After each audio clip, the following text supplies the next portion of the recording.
Welcome back to our channel. आज हम सीखने वाले हैं क्लास 9 का चैप्टर नंबर 1 सेट्स। इसमें आज हम प्रॉब्लम सेट के रिमेनिंग क्वेश्चन सॉल्व करेंगे, क्वेश्चन 6 से लेके 11 तक। तो चलिए बिना देरी किए वीडियो को स्टार्ट करते हैं। In a class, 8 students out of 28 have a dog as their pet animal at home.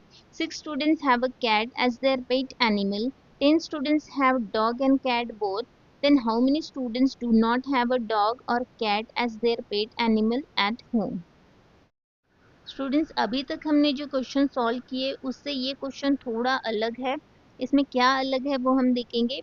यहाँ हमें टोटल स्टूडेंट्स देखे हैं 28 और 28 स्टूडेंट्स में से 8 स्टूडेंट्स ऐसे हैं जिनके पास dog as a pet animal है और 6 स्टूडेंट्स ऐसे हैं जिनके पास cat as a pet animal है। अगर हम ये दो नंबर को ऐड करते हैं तो हमें यहाँ टोटल मिलेंगे 14, ठीक है। और टोटल स्टूडेंट्स देखे हैं 28। जब हम ये दो नंबर को ऐड कर रहे हैं तो हमें टोटल कम मिल रही है, 28 से कम मिल रही है। और इसके प्रीवियस क्वेश्चन में हमने देखे थे people speaking English 72 and people speaking French 43। तो ये दो नंबर को हम जब ऐड कर रहे थे तब हमें टोटल ज़्यादा मिल रही थी 115, और टोटल पर्सन हमें देखे थे क्वेश्चन में 100। तो हमें यहाँ पे टोटल ज़्यादा मिल रही थी, टोटल कम मिल रही है। तो ये डिफरेंस है ये क्वेश्चन में। 8 जो नंबर है ये सिर्फ और सिर्फ डॉग के है और 6 जो नंबर है वो सिर्फ और सिर्फ कैट के है। तो यहाँ पे हमें कॉमन देके है 10 students having dog and cat both. 10 students ऐसे हैं जिनके पास कैट भी है और डॉग भी है। तो हम वो 10 को इसमें ऐड करेंगे तो इसमें डॉग वाले भी आ जाएंगे, तब जाके हमें यहाँ पे number of element in set D complete मिलेगा। तो इसलिए हम यहाँ पे +10 करेंगे। और इसमें भी हम सेट सी में सिर्फ कैट है तो यहाँ पे जो कॉमन देके इसमें कैट भी है, तो इसलिए हम यहाँ पे +10 करेंगे। तो यहाँ हम लिखेंगे D with the set of students having dog as the pet animal and C be the set of students having cat as the pet animal and U be the total number of students। N of U is equal to 28। total students कितने हैं 28। तो N of D is equal to 8 plus 10 करेंगे तो यहाँ 18 मिल जाएगा and N of C is equal to 6 plus 10 करेंगे तो यहाँ 16 मिल जाएगा। और कॉमन हमें देके है N of D intersection C देके है 10। बस अब इसके बाद आपको फॉर्मूला लिखना है। फॉर्मूला क्या है, n of d union c is equal to n of d plus n of c minus n of d intersection c। n of d मिल गया हमें यहाँ पे 18, n of c है 16 minus n of d intersection c देके है 10। तो ये दो नंबर को ऐड करेंगे तो यहाँ मिल जाएगा हमें 34, 34 माइनस 10 करेंगे तो यहाँ मिल जाएगा हमें 24। तो यहाँ पे हमें number of D union C मिल गया है 24। तो यहाँ हमें ऐसे स्टूडेंट्स मिल गए जिनके पास डॉग भी है कैट भी है और दोनों हैं।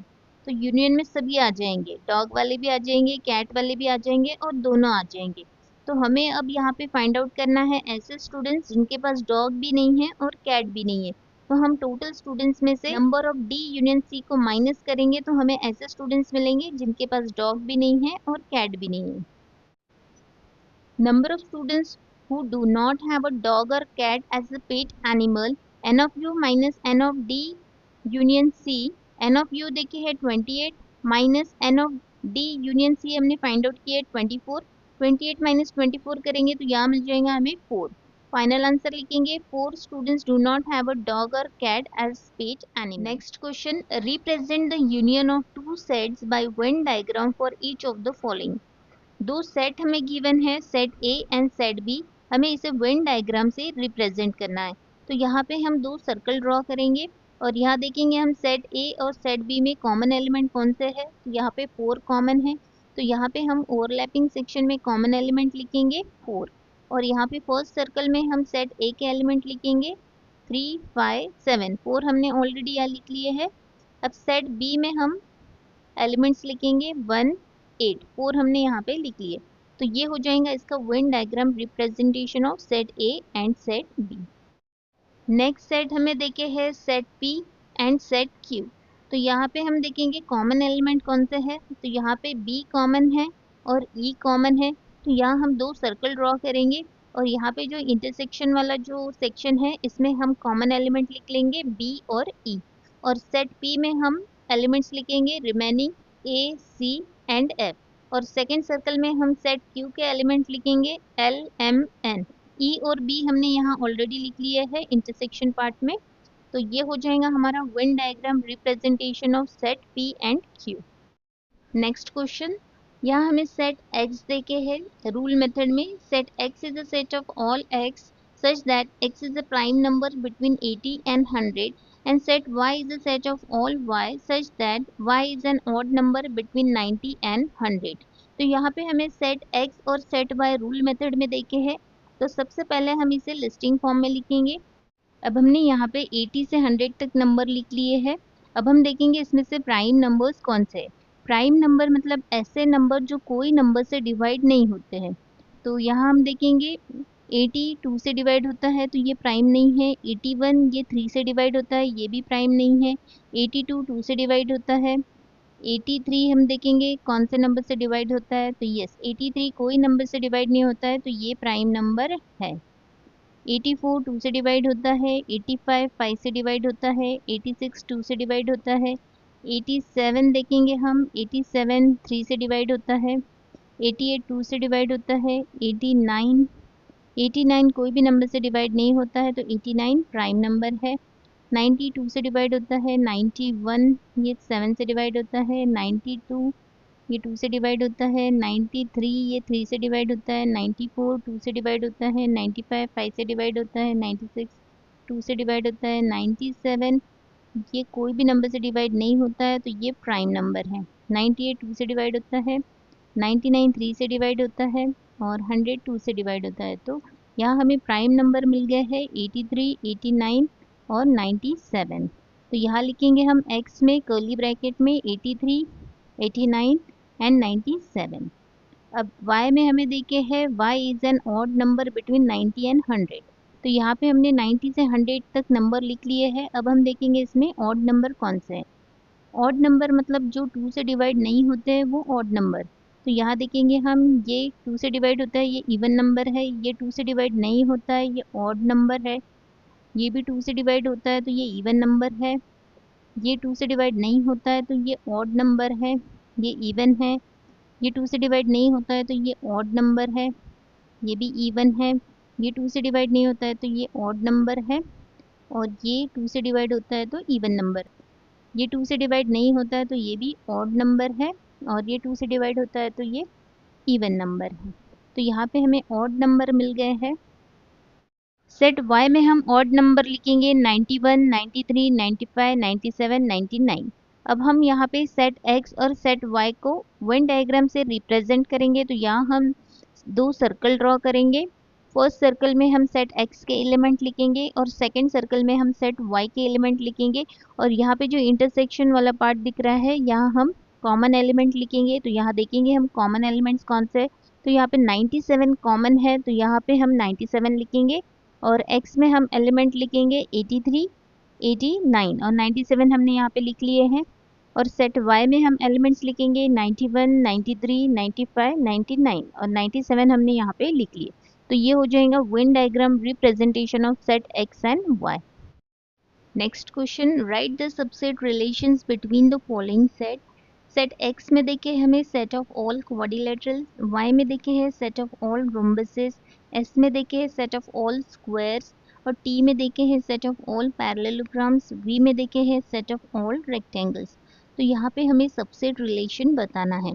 तो यहाँ पे हम देखेंगे ये जो शेप दिख रहे हैं हमें, रोम्बस पैरेललोग्राम स्क्वायर रेक्टेंगल, ये सभी क्वाड्रिलेटरल के टाइप्स है।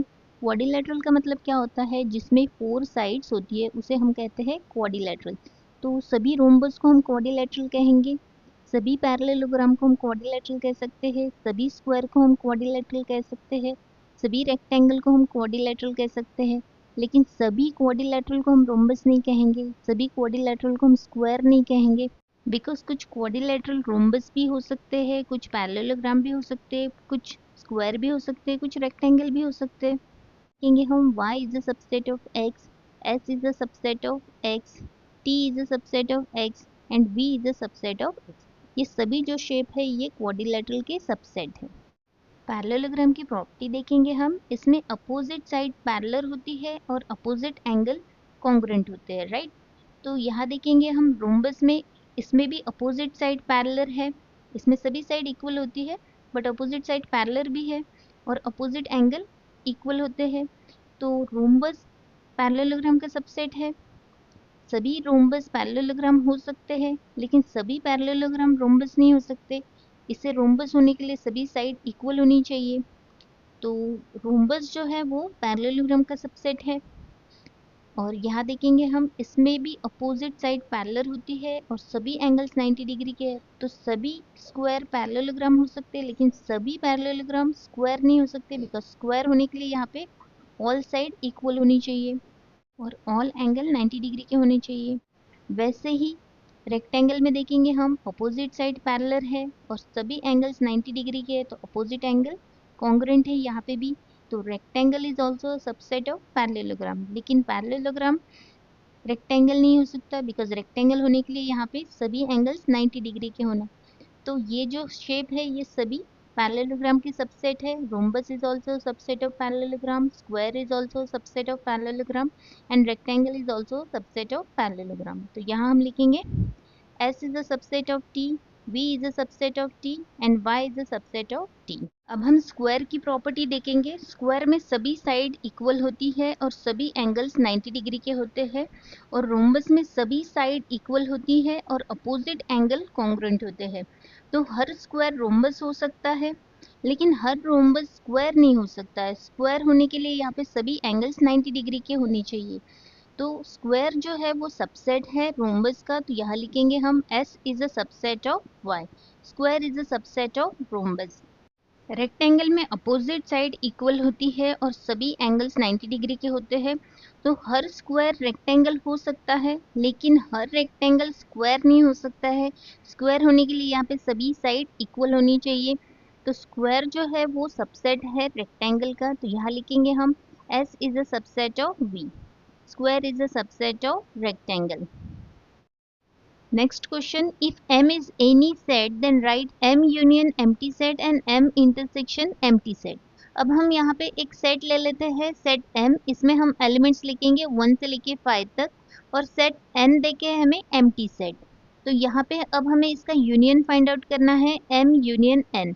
यूनियन का मतलब होता है दोनों सेट को कंबाइन करना। तो यहाँ पे हम सेट M के एलिमेंट्स लिखेंगे और सेट N के एलिमेंट्स लिखेंगे, लेकिन यहाँ पे सेट N में कोई एलिमेंट्स नहीं है। तो यहाँ पे हमने सेट M के एलिमेंट्स लिख लिए 1 से लेके 5 तक।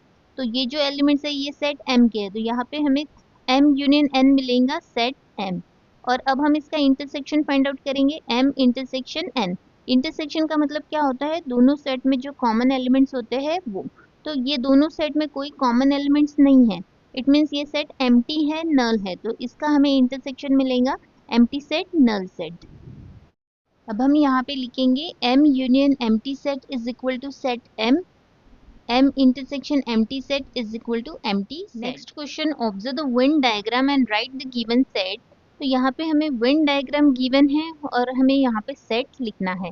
तो सबसे पहले हमें देखे है यूनिवर्सल सेट। तो यूनिवर्सल सेट में सभी एलिमेंट्स आ जाएंगे, सेट A के, सेट B के और रिमेनिंग एलिमेंट्स। तो यहाँ पे हम देखेंगे वेन डायग्राम में हमें देखे हैं सेट A के एलिमेंट्स है फर्स्ट सर्कल में और सेट B के एलिमेंट्स है सेकंड सर्कल में, और जो कॉमन एलिमेंट्स है वो यहाँ पे इंटरसेक्शन पार्ट में देखे हैं 1 और 5। तो ये कॉमन एलिमेंट है, ये दोनों में है, सेट A में भी है और सेट B में भी है। तो यहाँ पे हम लिखेंगे यूनिवर्सल सेट में 1 2 3 4 5 6 नहीं है, 7 8 9 10 11 12 नहीं है एंड 13। तो यहाँ हमने सभी एलिमेंट्स लिख लिए हैं यूनिवर्सल सेट में, ये हो जाएगा हमारा यूनिवर्सल सेट। अब हमें लिखना है सेट A। तो सेट A में हम लिखेंगे 1 2 3 5 7, these are the elements present in set A। अब हमें लिखना है सेट B। तो यहाँ देखेंगे हम सेट B में कौन सा एलिमेंट है 1 5 8 9 10, तो यहाँ लिखेंगे हम 1 5 8 9 10। तो ये हो जाएगा हमारा सेट B। अब हमें लिखना है A यूनियन B। यूनियन का मतलब होता है दोनों सेट को कंबाइन करना, और जो एलिमेंट रिपीट हो रहे हैं उसे 1 टाइम लिखना। तो यहाँ लिखेंगे हम 1 2 3 5 7 8 9 10। तो यहाँ लिख लिया हमने 1 2 3 5 7 8 9 एंड 10। ये हो जाएगा हमारा A यूनियन B। अब हमें लिखना है A इंटरसेक्शन B। इंटरसेक्शन का मतलब होता है कॉमन एलिमेंट। तो यहाँ देखेंगे हम इंटरसेक्शन में कौन सा एलिमेंट है 1 और 5, तो यहाँ लिखेंगे हम 1 5।